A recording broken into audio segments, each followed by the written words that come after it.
దయచేసి వేచి నిలబడి ఒక పాట పాడుకుందాం.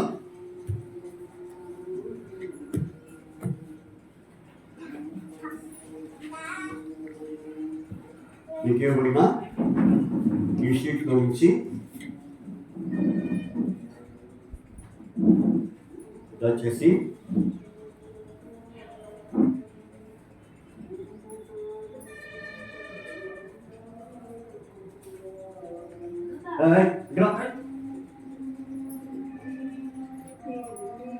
గమనించుకోవాలి.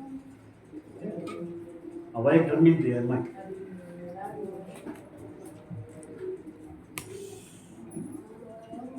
ఐదో పాట పాడకుండా ఐదో పాట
బైబిల్స్ పైకెత్తి బైబిల్కి వచ్చినాన్ని పాడుకుందాం.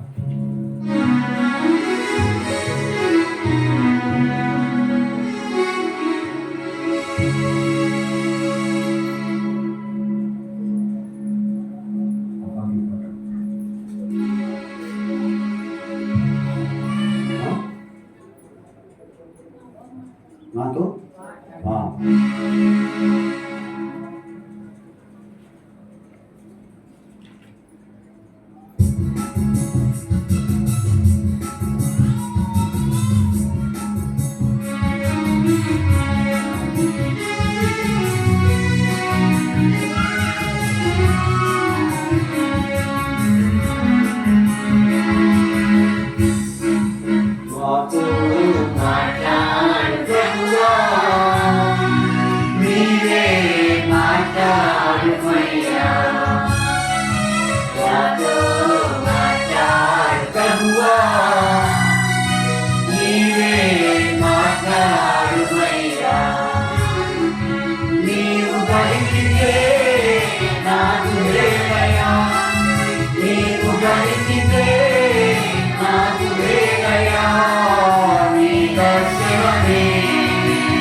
ప్రార్థన చేసుకుందాము.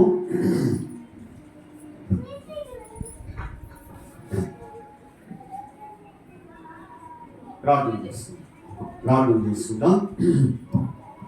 నమ్మకమైన తండ్రి, పరిశుద్ధురాలు స్తోత్రములు ప్రభు. ఇంతవరకు ఆరాధనలో మరి పాటలు మరి వర్తమానాన్ని బట్టి చేసిన ఆరాధనను బట్టి మేము స్తుతిస్తున్నాం. తిరిగి ప్రభా మరి మా మధ్య ఉంచిన మరి మీ యొక్క రక్తము నాకు మరి శరీరానికి సూచనగా సాదృశ్యముగా ఉన్నటువంటి ఈ రొట్టె రసము బట్టి మేము స్తుతిస్తున్నాం. ప్రభా ఇందులో మేము యోగ్యముగా పాల్గొంపును పొందక ముందు మరి తిరిగి ప్రభావ మేము మరి మీ వాక్యాన్ని ధ్యానించినట్లుగా ఈ వాక్యం ద్వారా మేము ప్రభావ పురుకొల్పబడి సరి చేయబడి మీరు ఆఖరికి సిద్ధపరచబడినట్లు సహాయం చేయవలసిందిగా ప్రార్థిస్తూ యేసు ప్రభు వారి పరిశుద్ధమైన నామమున మరి ఆయన తండ్రి ఇవే చెవి ప్రతి ఒక్కటి దాచేయండి, గ్రహించుకున్న మనసు దాచేయండి. అదేవిధంగా ప్రభా మరి కలబడిన ఆకాశం మీకు దయచేసి వర్తమానాన్ని మీరు మాత్రమే గ్రహించమని యేసు ప్రభు వారి పరిశుద్ధ నామమున మేము స్తుతించి ప్రార్థించి అడిగి వేడుకొంచున్నాం తండ్రి.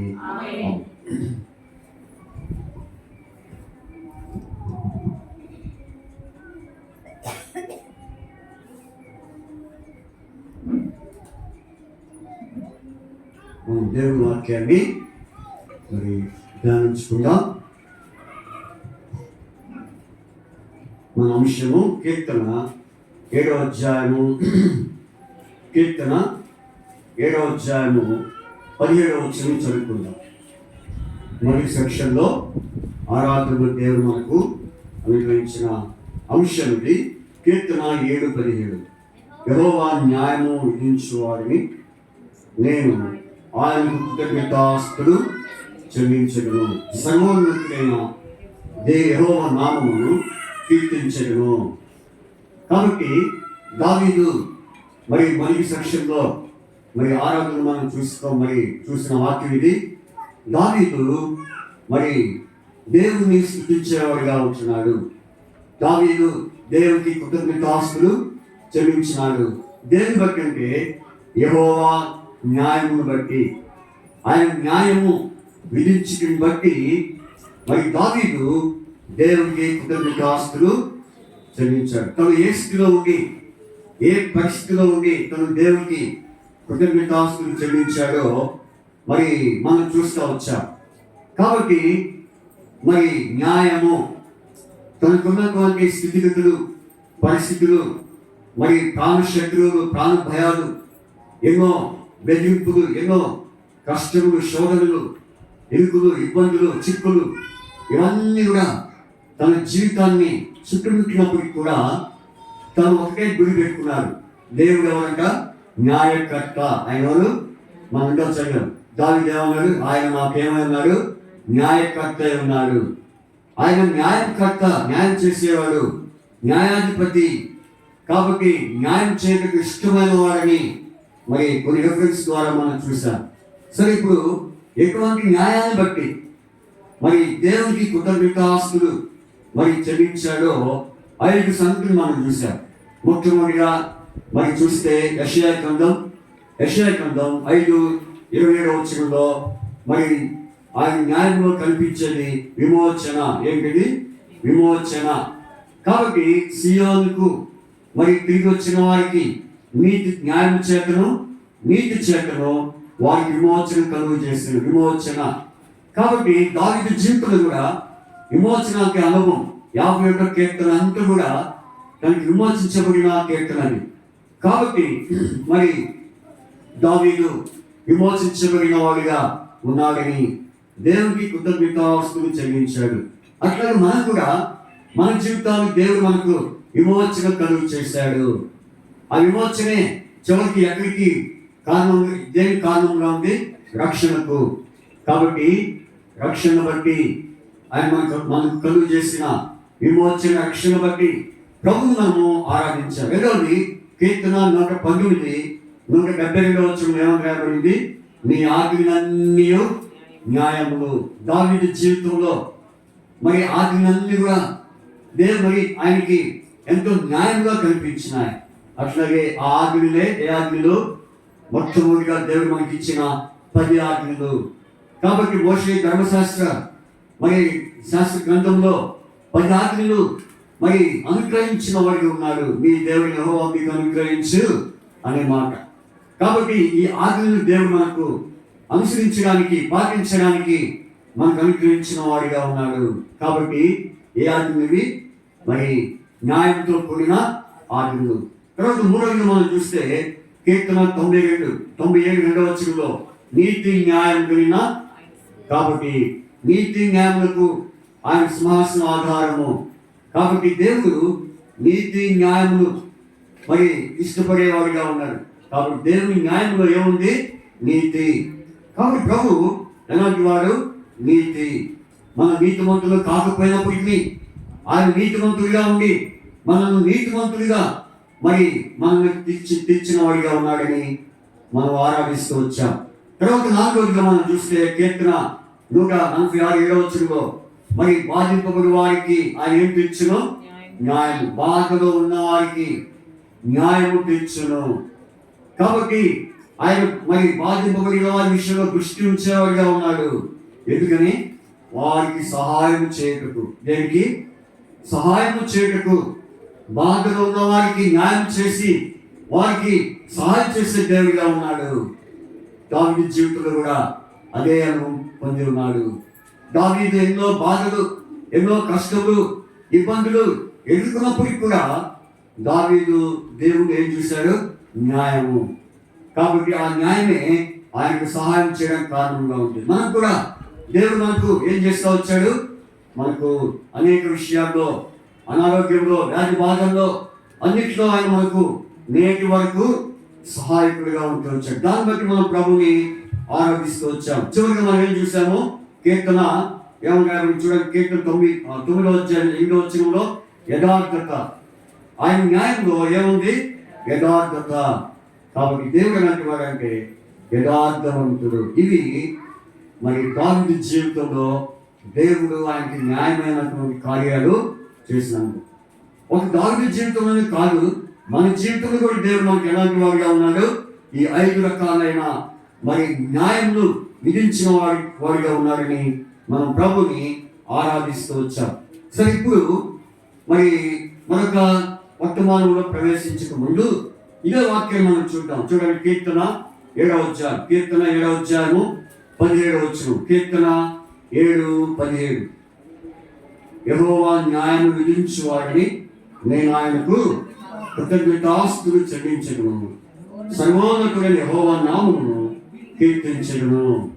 దేవుడు చదివిన ఈ వాక్య భాగం దీవించి ఆశీర్వదించి దేవుడు మనతో మరి ఆయన యొక్క పాత్రలో యోగ్యముగా పాల్గొంటున్నట్లుగా దేవుడు మనతో మాట్లాడుగాక. గడిచిన వారమంతలోని దేవుడు మరి ఆయన పరిచర్యలో మరి ఎంతో మరి తోడుగా సహకారంగా జరిగిస్తూ వచ్చాడు తన దాసునికి. అయితే మరి ఈ కీర్తన ఎందుకు చదివించాల్సి వచ్చిందంటే, ఈరోజు మనకు దేవుడు ఎన్నో దినం ఇచ్చాడు? 7వ దినము. ఇది యెహోవా ఏర్పాటు చేసిన దినము, దీని అందు మనం ఉచ్చరించి సంతోషించడము అన్నమాట. కాబట్టి ఇది యెహోవా ఏర్పాటు చేసిన దినం. ఏ దినం అది చెప్పండి? ఏ దినము? 7వ దినము. సరే, మరి ఈ దినాల్లో ఈ నెలలో మనకు కొన్ని దినాలు ఉన్నాయి. ఏ దినాలు అవి? ఏ దినాలు అంటే మనం మొత్తం 30 శుక్రవారం మనం ఏ దినంలో ఉన్నాం చెప్పండి? 5వ దినంలో ఉన్నాం. ఎన్నో దినము? 5వ దినం. ఈరోజు ఎన్నో దినం? తర్వాత ఎన్నో దినం? 9వ దినము. కాబట్టి ఇవన్నీ కూడా బైబిల్లో ఉన్నాయి. సరే, ఇప్పుడు పోయిన 5వ దినాన మరి ఆత్మకూరులో మరి కృష్ణా అంటే గుంటూరుకి కృష్ణా జిల్లా మధ్యలో ఉంటుంది ఆత్మకూరు.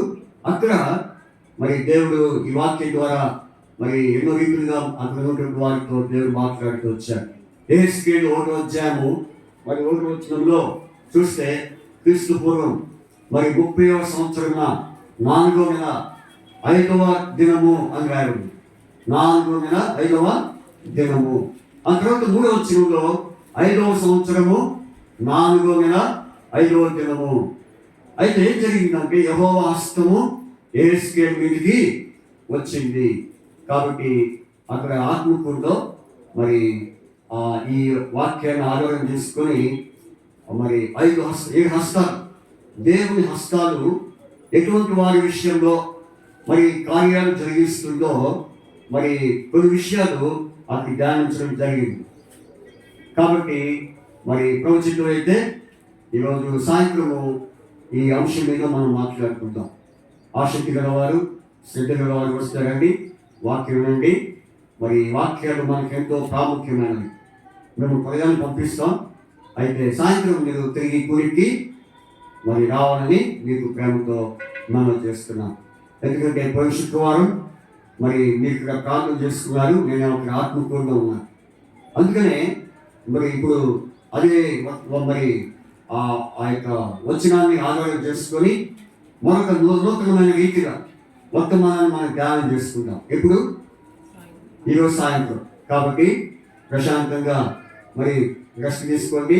చక్కగా 6 దాకా 5 రెస్ట్ తీసుకోండి. 7 గంటలకు మీరు అందరికీ కావాలి. కాబట్టి ఇది మనకి ఎంతో ప్రత్యేకమైన మరి కూడికగా మనం భావించాలి. కాబట్టి ఇప్పుడు 7వ దినమున అనగా మరి ఈ 4వ నెల 7వ దినమున మరి కీర్తన 7వ అధ్యాయము 17వ వచనాన్ని చూస్తే అక్కడ దావీదు ఏమన్నాడు చూడండి. దావీదు ఏమన్నాడు? నేను యెహోవా న్యాయమును బట్టి నేను ఆయనకు.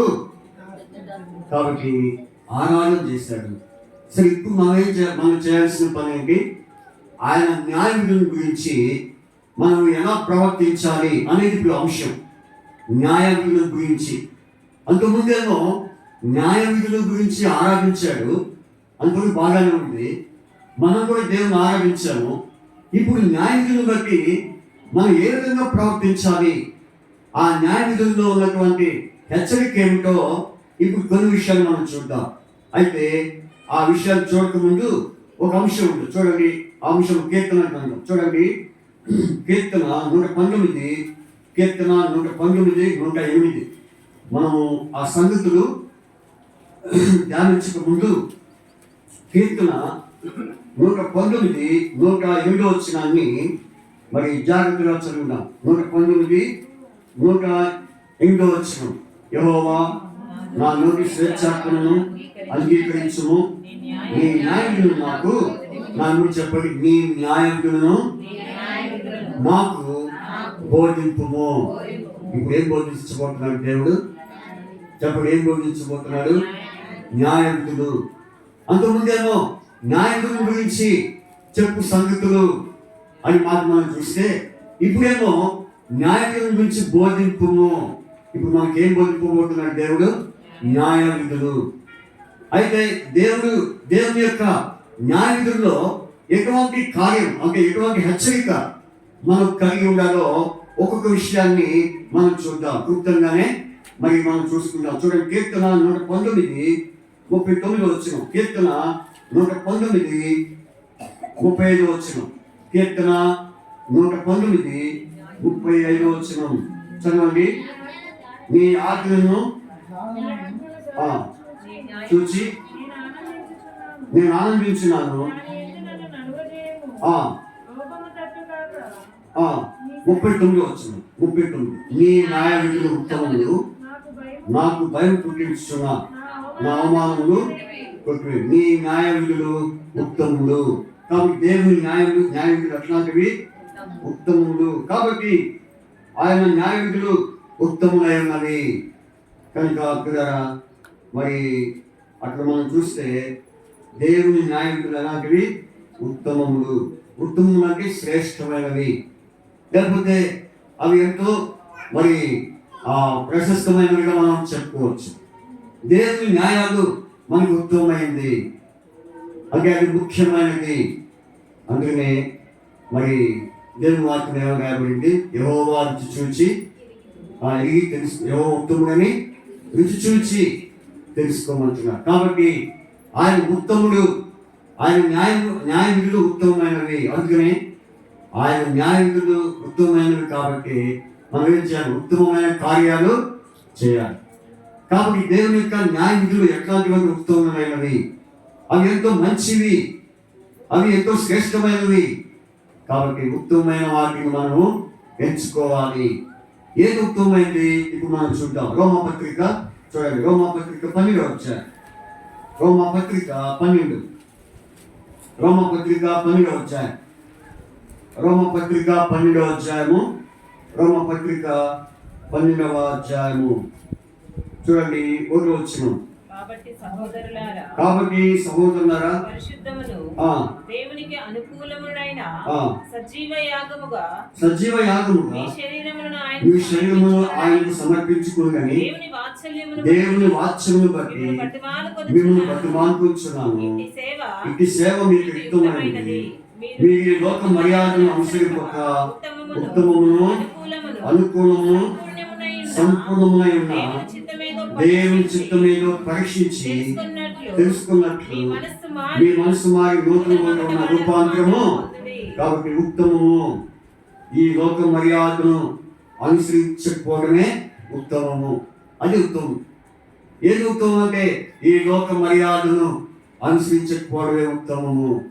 కాబట్టి కొన్నిసార్లు మనం క్రైస్తవం అని చెప్పుకొని కూడా, విశ్వాసం చెప్పుకొని కొన్నిసార్లు ఎవరికి మర్యాద చేస్తాం? లోక మర్యాద. అంటే లోకంలో అన్నిటికీ మర్యాద చూపిస్తాం. లోకంలో ఉన్నది చెప్పండి. లోకంలో ఉన్నది అంతా ఏంటి? నేత్రాశ. అప్పుడే నేత్రాశనా? బైబిల్ ఫస్ట్ నేత్రాశ ఉందా?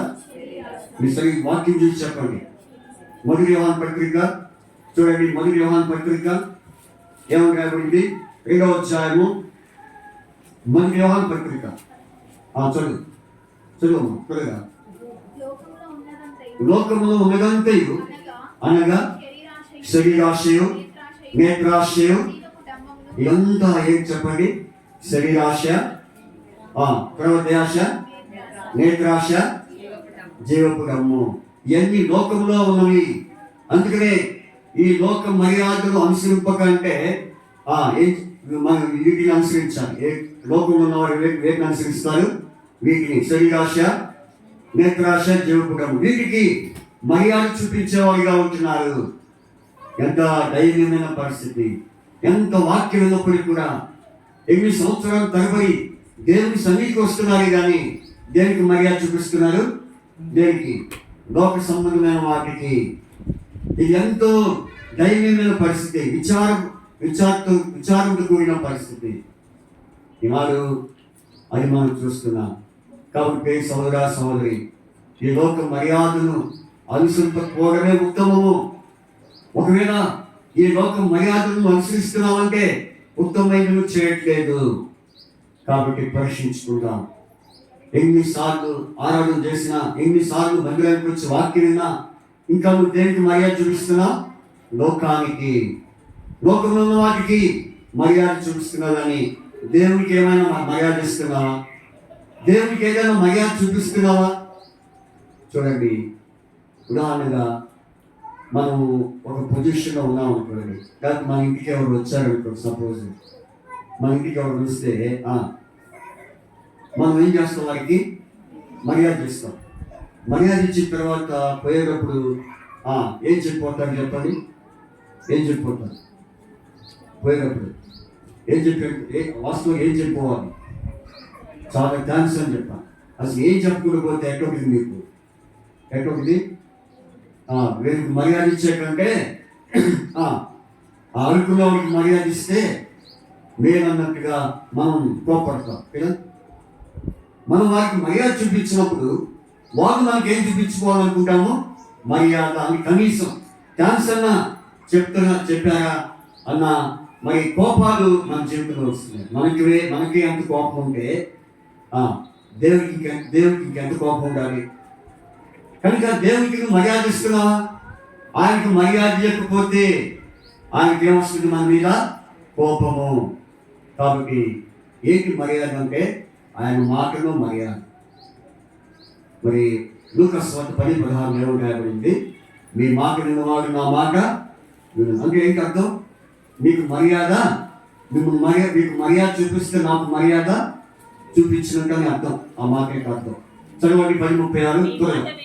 మీ మాట వినువాడు నా మాట విను, నువ్వు నిరాకరించువాడు. చూడండి, ఇక్కడ ఎంత మర్యాద తెలిసిపోతుంది. మీరు ఎంత మర్యాద ఇస్తున్నారు ఇక్కడ దేవునికి అటువైపు. కాబట్టి మీ మాట వింటే నా మాట విన్నట్టు. అది ఇప్పుడు దేవునికి మర్యాద ఇవ్వాలి. చెప్పండి, దేవుని మాటకు, ఆయన మాటకు మర్యాద ఇస్తున్నామా? మనం ఉత్తమమైనది చేస్తున్నామా? ఉత్తమైనది చెప్పండి. ఆయన మాట వినటే, మాట వినుక శ్రేష్టములు బైబిల్లో. కాబట్టి ఈ లోకంలో నువ్వేం చేస్తున్నావు? దేవుని మాటకు మర్యాద ఇవ్వకుండా ఎవరికి మర్యాద ఇస్తున్నావు? లోకస్తులకి, లోకంలో ఉన్న వాటికి నువ్వు మర్యాద చూపిస్తున్నావు అంటే నీకు ఎంత గర్వం ఉంటే, ఎంత అతిశయం ఉంటే నువ్వు లోకానికి మర్యాద ఇస్తున్నావు. అయితే అన్నిటికీ ముఖ్యమైన వాడెవరు? దేవుడే. ఆయనకి మనం మర్యాద ఇస్తున్నామా? కాబట్టి మనం పరీక్ష చేసుకుందాం. ఆయనకి మర్యాద ఇస్తే ఆయన మనం ఏం చేస్తాడు? మనకు ఆయన మర్యాద ఇస్తాడు. కాబట్టి ఈ లోక మర్యాదను అనుసరింపక ఉత్తమమైంది మనం చేయాలి. ఉత్తమమైంది ఏదంటే ఈ లోక మర్యాదను అనుసరింపకపోవడమే మర్యాద. సరే, మీరు మాట వచ్చు, అయ్యా మనం ఉంది ఎక్కడ? మాకు ప్రశ్న అడగవచ్చు, అయ్యా మీరు ఉంది ఎక్కడ? మనం ఉంది ఎక్కడ? లోకంలో ఉందా? మరి లోకంలో ఉన్నప్పుడు లోకంలో వాటికి మర్యాద ఇవ్వకపోతే నిన్ను నన్ను ఉండనిస్తారా? నిన్ను నన్ను బతికిస్తారా? అంటే నువ్వు దేవునికి మర్యాద ఇచ్చినప్పుడు ఆటోమేటిక్గా వాళ్ళే మనకేం చేస్తారు? దేవుని బట్టి మనకేమిస్తారు? గౌరవము, మర్యాద ఇస్తారు. ఈరోజు మనకి మనల్ని మర్యాదించట్లేదంటే, మనల్ని గౌరవించట్లేదంటే అర్థం ఏంటి? అసలు ఆయన్ని గౌరవించట్లేదు మనం. అసలు ఆయనకి మర్యాద చూపట్లేదు. అందుకే ఈ లోకంలో అందరికీ మనం ఏమైపోయామో? తేలిక అయిపోయాము. ఏమైపోయాము? తేలిక, విలువ లేని వారు అయిపోయాము. ఎందుకంటే మనం కూడా వారితో పాటు కలిసిపోయేవారిగా ఉంటున్నాం. వారి పనులు, వారి మాటలు, వారి క్రియలు, వారి పనులు చేయడం బట్టి వారు మన యొక్క విలువను గుర్తించలేకపోతున్నారు. దేవుని యొక్క విలువను గుర్తించలేక మనం అమర్యాదగా. కాబట్టి దేవునికి మనం మొట్టమొదటిగా ఏమిస్తే మనకు మర్యాద ఇస్తారు చెప్పండి? దేవునికి మనం ఏమి చేయాలి? మర్యాద చేయాలి. ఆయనకు మర్యాద ఇస్తే మనకి సరే. నేను పోయిన వారం మాట చెప్పాను. పోయిన వారం ఏం చెప్పాను? సరిగ్గా 8కి ఆరాధన స్టార్ట్ అని చెప్పాను. 9 గంటలకి. సరే మీరు రాలేదు కదయ్యా, మాకు తెలియదు అంటారేమో. నేనేం చెప్పాను? వచ్చేవారికి వాళ్ళు తెలియపరచండి, రాని వారెవరో వారికి తెలియపరచండి అని చెప్పాను. మరి మీరు చెప్పారో నాకు తెలియదు. అయితే మీరు ఎన్నింటికి వచ్చారు? 8కి వచ్చారు, 9కి వచ్చారా? 8కి వచ్చారు అంటే దీన్ని బట్టి చూస్తే మీరు ఎంత మర్యాద ఉందో అర్థమైపోతుంది. కాబట్టి సమయానికి రండి. సమయానికి వస్తే సమయానికి ముగించబడుతుంది. మీ ఇష్టం వచ్చినప్పుడు వచ్చి మీ ఇష్టం వచ్చినప్పుడు కూర్చొని పోతే అది ఏమాత్రం ప్రయోజనమో ఉండదు. కాబట్టి ఈ లోక మర్యాదను అనుసరింపక ఉత్తమమును అనుకూలమును దేవుని చెట్టు మీద పరీక్షించి. కాబట్టి ఈ లోక మర్యాదను అనుసరించొద్దని న్యాయ విధి, దేవుడు ప్రవేశపెట్టిన న్యాయ విధిలో ఒక విధి. కాబట్టి లోక మర్యాదను అనుసరింపకండి. దేవునికి మర్యాద ఇచ్చి దేవుని విలువను కాపాడండి అని ప్రభు హెచ్చరిస్తున్నాడు. ఇది రెండో విషయం. మొదటి విషయం. రెండో విషయం చూడండి. రెండో విషయం కీర్తన చూడండి. కీర్తన 119, 120. కీర్తన 119, కీర్తన 119, 120 చదవండి. కీర్తన 119, 120. కావున నీ శాస్త్రములు నాకు ఇష్టమైనవి. 120 అమ్మా. నీ భయం వలన నా శరీరము వణుకుచున్నది. నీ న్యాయ విధులకు నేను భయపడుచున్నాను. మొదటిగా లోక మర్యాదను అనుసరించొద్దు. అనుసరింపకపోవడమే ఉత్తమము. రెండవది ఆయన న్యాయ విధులకు ఏం చేయాలి? భయపడుట. కాబట్టి భయపడుట. ఎందుకంటే దేవుని న్యాయ విధులకు మనం ఏం కావాలి? భయపడాలి. ఈనాడు ఏం చేస్తున్నారు? భయపడకుండా ఏం చేస్తున్నారంట? ఇంకా ఎక్కువగా తప్పు పనులు చేస్తున్నారు. దేవునికి భయపడకుండా, దేవునికి మరి ఏ మాత్రం కూడా భయపడకుండా మరి ఏం చేస్తున్నారు? వారి ఇష్టానుసారంగా వారు జీవిస్తున్నారు. దేవునికి భయపడేవాడు ఎవరు చెప్పండి? యోగ్యుడు. దేవునికి భయపడేవాడు ధన్యుడు. దేవునికి భయపడేవాడు పవిత్రుడు. ఎన్ని బైబిల్లో ఉన్నాయి. దేవునికి భయపడేవాడు ఎలాంటి వాడు? పరిశుద్ధుడు. దేవునికి భయపడేవాడు నీతిమంతుడు. దేవునికి భయపడేవాడు ఎలాంటి వాడు? అతను జ్ఞానం గలవాడు. కాబట్టి నువ్వు భయపడుతున్నావా? ఎవరికి భయపడాలన్నావు చెప్పండి? లోకానికి కాదు, లోకంలో మనుషులకు కాదు, కానీ దేవుని న్యాయానికి మనం భయపడుతున్నామా? కాబట్టి ఏదైనా ఒక్క న్యాయ విధానం తప్పిపోతే మనకేమైనట్టు భయము. ఈ రోజుల్లో అదే కనిపిస్తూ ఉంది. ఎట్లా వారికి ప్రజలు భయం లేని వారిగా ఉన్నారు. భయం లేకుండా వారి ఇష్టానుసరంగా వారు ప్రవర్తిస్తున్నారు, నడుచుకొనిచున్నారు. చివరికి ఏదైనా ఒక పరిస్థితి సంభవించినప్పుడు అప్పుడు ఏమంటున్నారు? అయ్యో, నేను దేవునికి భయపడకపోవడం బట్టే నాకు ఈ పరిస్థితి. దేవునికి భయపడకపోవడం బట్టే నాకు ఈ స్థితి. దేవునికి భయపడకపోవడం బట్టే నాకు ఈ గతి. కాబట్టి అప్పుడు అనుకుంటే ఎట్లాగా? కాబట్టి ముందుగానే ఆ స్థితి రాకముందే, ఆ గతి రాకముందే, ఆ పరిస్థితి ఎదుర్కోకముందే మనం ఎవరికి భయపడాలి? ఆయన న్యాయవిధులకు భయపడాలి. దానికి ఎవరికి భయపడుతున్నాడు? శత్రువులకు కాదు, లేకపోతే ఫిలిష్తీయులకు కాదు. ఎవరికి భయపడుతున్నాడు? న్యాయవిధులకు భయపడుచున్నాను అంటున్నాడు. చూడండి ఎంత చక్కగా అంటున్నాడు. నీ భయం వలన నా శరీరము వణుకుచున్నది. నీ న్యాయవిధులకు నేను భయపడుతున్నామా? ఏదో మరి భయపడుతున్నట్టుగా నటిస్తున్నాము. కొంతమందికి సేవకుడు ఎదురైనప్పుడు ఎట్లుంటారు చెప్పండి? అసలు దేవుడు కూడా ఎంత భయపడతాడు నాకు తెలియదు, డౌటే. కానీ ఎవరు భయపడతారు? సేవకుడికి ఎక్కడ భయపడతారంట? ఎంతో వాళ్ళ మీద పొడుస్తారు, వాళ్ళకి భయపడతారు. సేవకుడికి ఎక్కడ భయపడతారు? మీకు వచ్చేదో తిడతారేమో, ఏమైనా అంటారేమో అని భయపడతారు. కొంతమంది ఇంకో విధంగా భయపడతారు. ఏం భయపడతారు చెప్పండి? దేవుని బట్టి భయపడే కొంతమంది ఉంటారు. సరే, ఎంతవరకు ఆ భయము? ఆ సేవకులు ఉన్నంత వరకే, లేకపోతే మందిరంలో ఉన్నంత వరకే, విశ్వాస దగ్గర ఉన్నంత వరకే భయం. ఆ తర్వాత బయటికి పోతే భయం ఉంటుందా?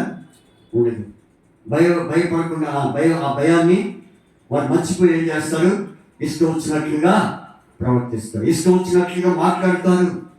అయ్యో, దేవుడు ఉన్నాడే, దేవుడు నా పక్కన ఉన్నాడే, దేవుడు నాతో ఉన్నాడే, దేవుడు మా ఇంట్లో జీవిస్తున్నాడే అనే విషయాన్ని మర్చిపోయి ఏం చేస్తున్నారు? వారి గృహాల్లో కానీ, వీధుల్లో కానీ, సమాజంలో కానీ ఇష్టం వచ్చినట్లు వారు ప్రవర్తిస్తున్నారు. కానీ దావీదు ఎక్కడ ఉన్నప్పటికీ కూడా దేవునికి భయపడు. ఇంట్లో ఉన్న, సింహాసనం మీద ఉన్న, లేకపోతే ప్యాలెస్లో ఉన్న, ఎక్కడ ఉన్నప్పుడు కూడా దావీదు దేవునికి భయపడుతున్నావు. నువ్వు భయపడుతున్నావా? ఏదో ఆ కాసేపు భయపడుతున్నావు, తర్వాత ఏం చేస్తున్నావు? ఆ భయాన్ని విడిచిపెట్టేస్తున్నావు. అది ఎట్లా భయం అవుతుంది? కాబట్టి భయపడక అనేది నిత్యము ఆయనకి మనం భయపడాలి. అందుకనే ఎవరికి భయపడాలి చెప్పండి? ఎవరికి భయపడకూడదు? దేహమును చంపువానికి భయపడక చెప్పండి, ఆత్మను నరకంలో పడవే వానికి భయపడవి. ఆత్మను దేహమును నరకంలో పడవేవానికి భయపడాలే కానీ దేహమును చంపువానికి ఎంతవరకు భయపడతావు? మనుషులు మొక్కలు చూసి ఎంతవరకు భయపడతాం? అయితే మనం భయపడాల్సింది ఎవరికంటే దేవునికి. అది కూడా ఎట్లాంటి భయము? ఆత్మ సంబంధమైన భయభక్తులు మనకు కలిగి ఉండాలి. అందుకని మరి అహరోను మోసేస్తుడు ఏమన్నా తెలుసా? యెహోవా మమ్మను మర్చిపోలేదు, ఆయన మమ్మను ఆశీర్వదించాను. ఎందుకని? వారు దేవుని భయభక్తులు కలిగి బట్టి వారు దేవుడు వారిని ఆశీర్వదించారు. కాబట్టి దావీదు ఎవరికి భయపడుచున్నాడు? న్యాయవిధులకు భయపడుచున్నాడు. మొట్టమొదటిగా చెప్పండి, ఎవరికి మనం న్యాయ విధికి మరి ఉత్తమమైన న్యాయ విధిని అనుసరించాలి. ఏంటది ఉత్తమమైంది? ఈ లోక మర్యాదను అనుసరించకపోవడమే ఆయనకి న్యాయంలో ఒక విధి. రెండవ విధి దేవునికి భయపడుట, అది రెండవ విధి. మూడవ విధి చూడండి, కీర్తన గ్రంథం, కీర్తన మరి 25వ అధ్యాయము 9వ వచనం. కీర్తన 25:9. కీర్తన 25:9 త్వరగా చూసుకొని గమనించుకుందాం. కీర్తన 25:9. కీర్తన 25:9 వచనం చదువుమా. న్యాయ విధులను బట్టి ఆయన దీనులను నడిపించును, తన మార్గమును. కాబట్టి దేని బట్టి? న్యాయ విధులను బట్టి ఆయన దీనులను. కాబట్టి ఎవరు న్యాయ విధులు పాటిస్తారంటే దీనులు. మొదటిగా ఎవరు? లోక మర్యాదను అనుసరించిన వారు ఆయన న్యాయ విధిని అనుసరించినట్లు. రెండవది ఆయన న్యాయ విధికి ఏం కావాలి? భయపడి. ఎవరైతే దేవునికి భయపడతారో ఆయన న్యాయ విధులను అనుసరించినట్లు. మూడవది మనం చూస్తాము, దీనులు. ఆయన దీనులను ఏం చేస్తాడు? నడిపించను. దీనులై ఉండే అనుభవం. దీనులు అది దీనత్వము, సాత్వికము.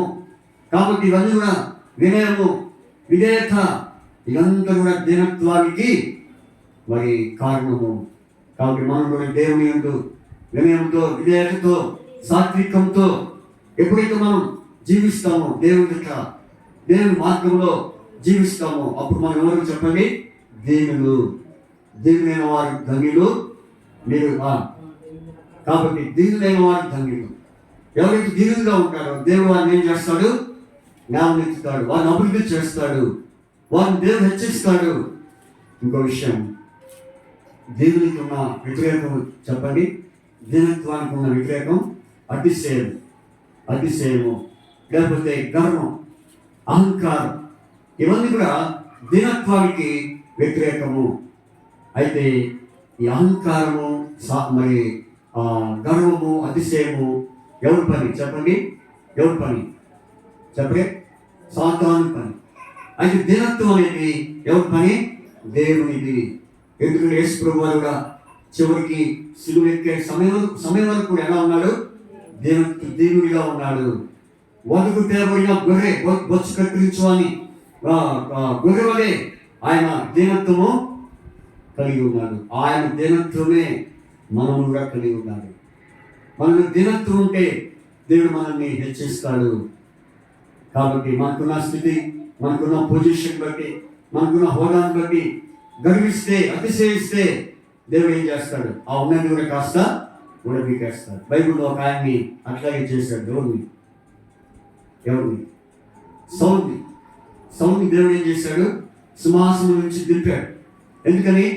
సౌలులో ఏం ఏర్పడింది? సౌలు హృదయంలో గర్వం ఎప్పుడైతే చోటు చేసుకుందో చివరికి దిక్కులేని వారైపోయాడు. చివరికి ఎటువంటి స్థితికి వచ్చాడంటే చెత్త. దేవుడు ఏం దింపించాడు? గడ్డి దింపించాడు. ఏం దింపించాడు? గడ్డి తినే పరిస్థితి వచ్చింది. కాబట్టి మరి అహంకారానికి, గర్వానికి ఉన్న ఎంతో ప్రమాదం చూడండి.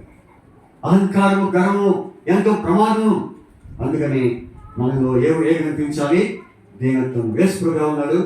నేను సాత్వికులను, దేవ మనసు గలవాడను, నా ఎదురు వచ్చి నా కాడు ఎత్తుకుని నా ఎదురు వచ్చి నేర్చుకోండి అని ప్రభు చెప్పాడు. ఆ దీనత్వం అనుకుంటే చాలు. అప్పుడు మనం ఏమవుతాము? ఆశీర్వించబడతాము. ఈ విషయం, మూడో విషయం. తర్వాత కీర్తన గ్రంథం చూడండి. కీర్తనలోనే 147 అధ్యాయము 20 వచనం. 147, 20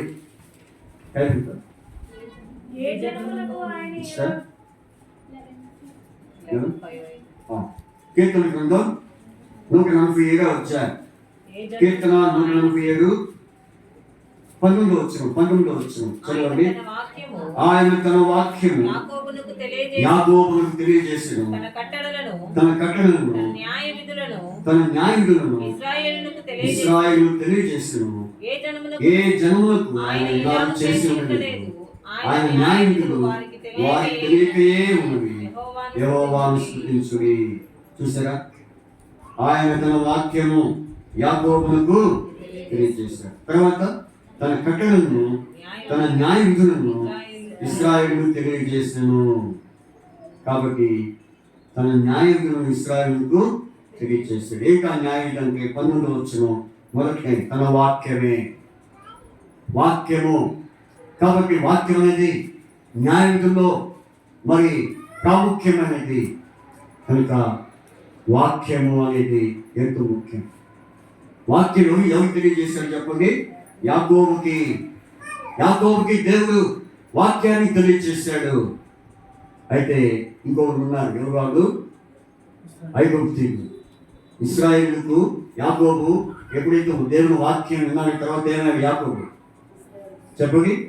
ఎప్పుడైతే దేవుని వాక్యం విన్నాడు యాకోబు ఏమయ్యాడు? ఇంకా యాకోబుగానే ఉన్నాడా? ఇశ్రాయేలుగా మార్చాడు. ఎప్పుడైతే తన వాక్యం విన్నాడో అప్పుడు మారు మనసు పొంది ఆయన ఇశ్రాయేలుగా మార్చినటువంటి అనుభవము. కాబట్టి వాక్యం ఏం చేస్తుంది చెప్పండి? మన హృదయంలో ఉన్న వాక్యం మార్చనిస్తుంది. వాక్యము మనలో ఉన్న లోపాన్ని సరిదిద్దుతుంది. వాక్యము మనలో ఉన్నటువంటి తప్పును, మనలో ఉన్నటువంటి మరి అక్రమమును మరి హెచ్చరించి మనల్ని సరైన మార్గం నడిపిస్తుంది వాక్యము. అందుకని ఈ వాక్యము గురించి తిమోతికి పౌలు మాట్లాడినారు. చూడండి, తిమోతికి రాసిన పత్రిక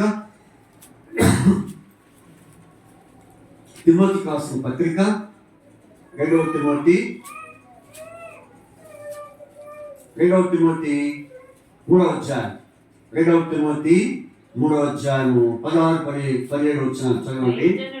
దైవజనుడు అయితే 14-15 వచనాలు క్రీస్తు యేసునందు చూసిన విశ్వాసం ద్వారా రక్షణార్థమైన జ్ఞానము కలిగించుటకు శక్తిగల పరిశుద్ధ లేఖనమును బాల్యం నుండి నీవు ఎరుగుదువు గనుక నీవు నేర్చుకొని రూఢి అని తెలుసుకున్నావు. ఎవరి వలన నేర్చుకుంటివో ఆ సంగతి తెలుసుకొని ఆ తర్వాత 16-17 దైవజనుడు సన్నద్ధుడై ప్రతి సత్కార్యములకు పూర్ణముగా సిద్ధపడి ఉన్నట్లు వలన దైవావేశం వలన కలిగిన ప్రతిలేఖనము ప్రతిలేఖనము అనే మాట కింద ఏమని రాయబడింది?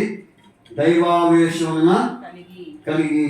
కాబట్టి దైవావేశం వలన కలిగిన ప్రతిలేఖనము. ఈ లేఖనం ఎట్లాంటిది? లేఖనం దేవుని వాక్యమే. కాబట్టి ముందుగా ప్రవచించబడిన వాక్యములే లేఖనాలు. ఎలాంటివి ఇవి? శక్తి గల వాక్యము, దైవావేశం వలన కలిగిన వాక్యము.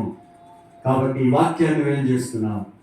కాబట్టి దేవుడు న్యాయ విధుల్లో విధించిన ఒక విధి అంటే వాక్యము, మరొక విధి వాక్యము. కాబట్టి వాక్యాన్ని ఏం చేయాలి? ఈ వాక్యాన్ని మనము ఎప్పుడు కూడా ధ్యానించాలి. మీ ధర్మశాస్త్రం నందు ఆనందించేవాడు ధన్యుడు. కాబట్టి దాన్ని ధ్యానించి ఆనందించేవాడు ధన్యుడు. కనుక వాక్యాన్ని ధ్యానించాలి. అయితే ఈ రోజుల్లో మనకి ధ్యానాలు ఎట్లా ఉన్నాయి చెప్పండి? ఎట్లా ఉన్నాయి? వాక్యాన్ని ధ్యానించకపోయే బదులుగా ఇంకో ధ్యానాలు ఎక్కువైపోయినాయి. ఏ ధ్యానాలు? ఇంటి ధ్యానాలు, ఉద్యోగ ధ్యానాలు, ఇంకా ఏ ధ్యానాలు? ఎన్నో ధ్యానాలు. కాబట్టి కుటుంబ ధ్యానాలు ఇవన్నీ అవసరం కాదంటే అవసరమే. కానీ ముఖ్యమైన అవసరం ఏంటి? ఆత్మకు వాక్యం అవసరం. కాబట్టి ఆత్మకు వాక్యం లేకపోతే ఆత్మ ఏమైపోతుంది? ఎండిపోతుంది. ఆత్మ మరి క్షీణించిపోతుంది. ఆత్మ ఎంతో భయంకరమైనటువంటి బలహీనతకు గురవుతుంది. అందుకని పిల్లారా, ఇదన్నో విషయం, నాలుగో విషయం. కాబట్టి న్యాయ విధుల్లో ఉన్నటువంటి మొదటి హెచ్చరిక ఏంటి చెప్పండి? ఏం చెప్పాను? మొదటి హెచ్చరిక లోక మర్యాదను అనుసరింపక ఉత్తమమైనది ఏంటి చెప్పండి? ఉత్తమమైనది అని చెప్పే ఉత్తమమైనది ఏంటి? నా మాట, మీ మాట విన్నవాడు నా మాట అంటే మర్యాద. దేవుని మాటకి ఏం చూపించాలి? ఈ లోక మర్యాద కంటే దేవుని మాటకు మరి మనం మర్యాద చూపిస్తున్నామా? అదే ఉత్తమమైన పని. రెండవది ఏం చెప్పాను? న్యాయాన్ని బట్టి నేను భయపడుచున్నాను. దేవునికి భయపడేవాడు ఉండాలి. మూడవది న్యాయాన్ని. కాబట్టి ఆయన దీనులను నడిపించను. ఎవరైతే న్యాయవిధుల్లో ఉన్నటువంటి దీనత్వము, ఆయన న్యాయవిధులకు దీనత్వం చూపిస్తారో వారి జీవితాల్లో దేవుడు ఏం చేస్తాడు చెప్పండి? ఆశీర్వదిస్తాడు. యెహోవా మమ్మను మర్చిపోలేదు, ఆయన మమ్మల్ని ఆశీర్వదించను. దిగులైన వారిని, తగ్గించుకున్న వారిని, సాత్వికులను, దేన మనసు గల వారిని ప్రభు ఏం చేస్తాడంటే లేవనెత్తుతాడు. కుంగిన వారిని, దేవుని దర్శనం ఉన్న వారిని ప్రభు లేపేవాడిగా ఉంటాడు. అటువంటి వారిని జ్ఞాపకం చేసుకుంటాడు దేవుడు. ఆ వచనం నేను చెప్పడం మర్చిపోయాను. కీర్తన 107 వచనం, 107 అధ్యాయం చూడండి. కీర్తన 107 అధ్యాయం.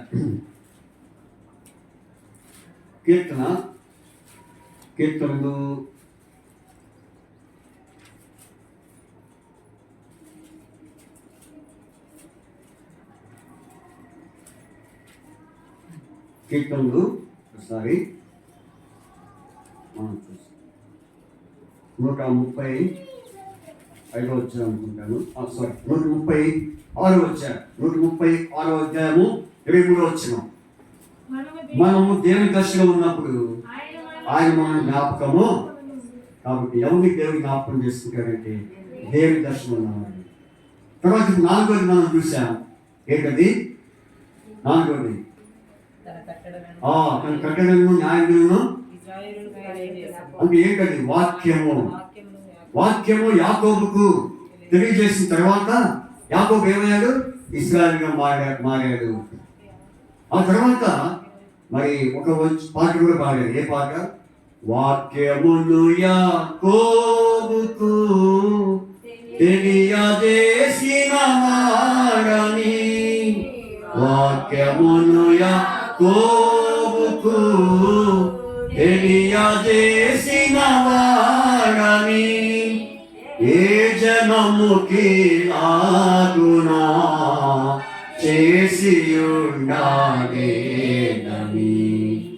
ఏ జనముకి ఆగునా చేసి ఉండాలేదని. కనుక మనం ఏం చేయాలి?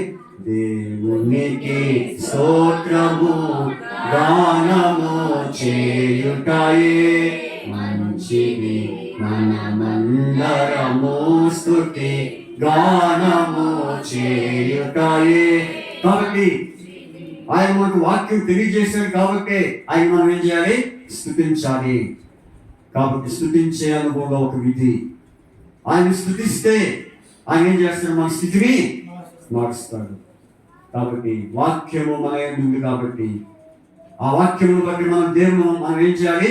స్తుతించటమే. కాబట్టి ఎన్నో విషయము 4 విషయం 5 విషయం చూసుకొని ముగించుకుంటాం. లూకాసు వార్త 1వ అధ్యాయం. లూకాసు వార్త 1వ అధ్యాయము 6వ వచనం. లూకాసు వార్త 1:6. లూకాసు వార్త 1:6. అందరూ చదువుదాం. అందరం ఈ వచనాన్ని చదువుదాం. లూకాసు వార్త 1:6 చదవండి.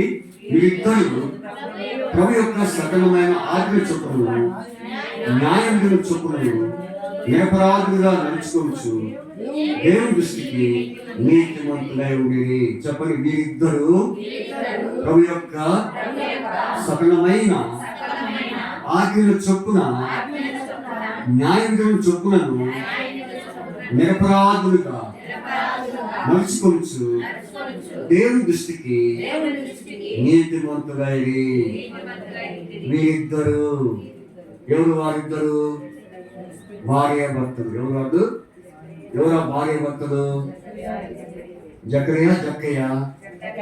కొంతమంది జకరియాని జక్కయ్య అంటున్నారు, జక్కయ్యని జకరియా అంటున్నారు. ఒకసారి ఇట్లాగే అయ్యా నీ పేరేంటంటే నా పేరు జక్కయ్య అన్న. ఇట్లాగే నేను ఒకసారి మీటింగ్కి వెళ్తే నీ పేరు జక్కయ్య అన్న. ఎవరు పెట్టాడు? కాబట్టి ఆ పేరేంటి? మా సేవకుడే పెట్టాడండి. సరే నేను అడుగుతాను నీ సేవకుని అంటే ఏమైనా నేను జక్కయ్య అని పేరు పెట్టావు. జక్కయ్య కాదు జకరియా అని పెట్టాడు. ఏం పేరు? నేనేమనుకుంటున్నాడు? జక్కయ్య. అది వాళ్ళందరికీ ఏం చెప్తున్నాడు? నీ పేరేంటంటే జక్కయ్య జక్కయ్య అంటున్నాడు. మరి నువ్వు పొట్టిగా ఉన్నావా అంటే ఎత్తుగా ఉన్నాడు. ఆయన ఎట్లున్నాడు? చాలా హైట్గా ఉన్నాడు. నా మీద బాగా ఎత్తున్నాడు. మరి ఈ పేరు జక్కయ్య ఎత్తు పొట్టిగా ఉండాలి కదా అంటే ఏమన్నాను మా సేవకుడు? అయితే అయ్యా నీ పేరు జక్కయ్య కాదు జకరియా.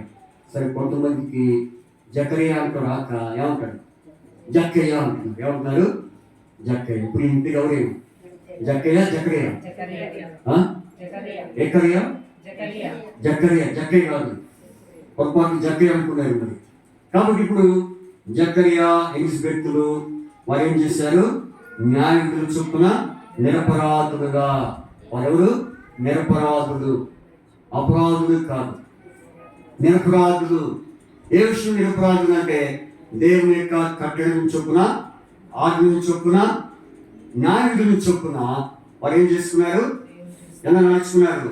నిరపరాధులుగా నడుచుకున్నారు. కాబట్టి నిరపరాధి అంటే అర్థం ఏంటి? అపరాధులైన వారెవరు? నిరపరాధులు. కానీ బైబిల్లో ఒక ఆయన గురించి రాయాలి. ఎవరి గురించి ఆయన? ఒక ఆయన ఇంకొక ఆయన గురించి సాక్ష్యం చెప్పాడు. ఎవరైనా? నిరపరాధి రక్తము. నిరపరాధి ఎవరు? యేసు ప్రభువు. ఏ రోజు పిలాతు ఏమన్నాడు? నిరపరాధి అన్నాడు. ఏమన్నాడు? నిరపరాధి. నిరపరాధి. తర్వాత ఇప్పుడు ఎవరికి వచ్చింది ఆ పేరు? ఫస్ట్ యేసు ప్రభుకి నిరపరాధి అని సాక్ష్యం వస్తే ఇప్పుడు సాక్ష్యం ఎవరికి? జకరియా ఎలిజబెత్కి. ఎంత మంచి సాక్ష్యం!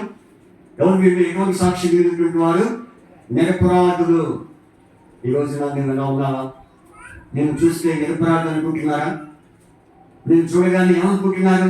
వీడు అపరాధి, లేకపోతే అపరాధి, పాపిష్టుడు అని అనుకుంటున్నారా? నేను గురించి ఏమనుకుంటున్నారు అనేది మనం ప్రశ్న చేసుకుంటాం. మన ఇంట్లోనైనా ఇరుగు వారైనా మన గురించి ఏమనుకుంటున్నారు అనేది మనం పరీక్ష చేసుకోవాలి. కానీ వీరి గురించి ఏమని సాక్ష్యం పొందారు? వీరికి కుటుంబము నిరపరాధులు, అపరాధులు. వారు ఏ విధంగా నిరపరాధులు అయ్యారు అంటే మనం చూసాం. వారిద్దరూ దేవుని యొక్క ఆజ్ఞ చొప్పున, న్యాయం చొప్పున నిరపరాధులుగా నడుచుకుంటున్నారు. కాబట్టి దేవుని దృష్టికి నీతిమంతులయ్యారు. కాబట్టి ఆయన న్యాయములు నడుచుకుంటున్నామా?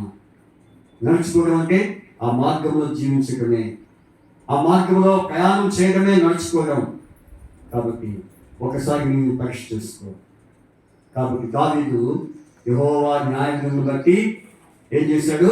నడుచుకున్నాడు. యెహోవా న్యాయములను బట్టి మరి ఆయన ఆరాధించాడు.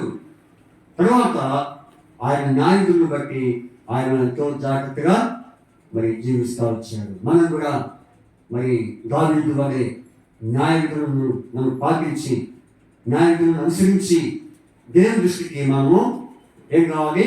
నీతిమంతులముగా మరి జీవించాలి, నిరపరాధులుగా మనం జీవించాలి. ఎట్లా అంటే నడుచుకున్నట. ఎంతో మంది దేవుడితో నడిచిన వారు ఉన్నారు. ఎవరు వారు చెప్పండి? ప్రారంభంలో నోవహు దేవుడితో ఏం చేశాడు? నడుచుకున్నాడు. హానోకు దేవుడితో నడిచాడు. ఇట్లా ఎంతో మంది భక్తులైన వారు దేవుడితో నడిచారు. నువ్వు ఎవరితో నడుస్తున్నావు? పరీక్ష చేసుకో. కాబట్టి ఈ వర్తమానాన్ని బట్టి దేవుడు నీతో ఏం మాట్లాడాడు, దేవుడు నిన్ను ఏ విధంగా దర్శించాడు, నీ మాట విన్నావు, ఈ వాక్యం విన్నావు. కాబట్టి ఈ వాక్యం బట్టి ఒక్కసారి మోకరించి నీ హృదయ పరిశీలన చేసుకొని పరీక్షించుకొని, నిజమే ప్రభువా, నేను అపరాధనో నిరపరాధనో నాకే తెలుస్తుంది.